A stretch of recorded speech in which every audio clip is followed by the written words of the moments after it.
இன்னைக்கு பாலியல் குற்றச்சாட்டை பத்தி சீமான் கிட்ட மீடியா கேள்வி கேட்டாங்க. அதுக்கு சீமான் ஒரு பதில் சொன்னாரு பாருங்க. முகத்தை அப்படியே பச்சை குழந்தை மாதிரி வச்சுட்டு இந்த பூனையும் பால் குடிக்குமா அப்படின்னு ஒரு நடிப்பை போட்டாரு பாருங்க. அந்த நடிப்பை பார்த்து மெய் செலுத்து போய் நான் இன்னைக்கு இந்த வீடியோ பேசிட்டு இருக்கிறேன். அது எப்படி மிஸ்டர் சீமான் நீங்க அப்படி நடிப்பீங்க? அவங்க என்ன கேட்டாங்க தெரியுமா? பாலியல் குற்றச்சாட்டு அப்படின்னு கேட்டாங்க. அதாவது நீங்க விஜயலட்சுமின்ற ஒரு நடிகை கூட குடும்பம் நடத்தி அந்த பெண்ணோட வாழ்க்கைய 14 வருஷமா சீரழிச்சு தமிழ்நாட்டுக்குள்ளேயே வாழ விடாம தூக்கி கர்நாடகால அநியாயமா போட்டீங்களே, அதுதான் உலகத்துக்கே தெரிஞ்ச விஷயமாச்சு.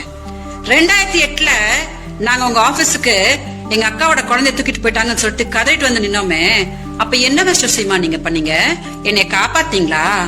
அதே ஆபீஸ்ல வச்சு என்னைய கதற என் வாழ்க்கைய சீரழிச்சிங்களே, மறந்துட்டீங்களா? 6 முறை நீங்க பிணையில இருக்கும் போது கூட மதுரையில நான் தேவைப்பட்டேன், அதை மறந்துட்டீங்களா?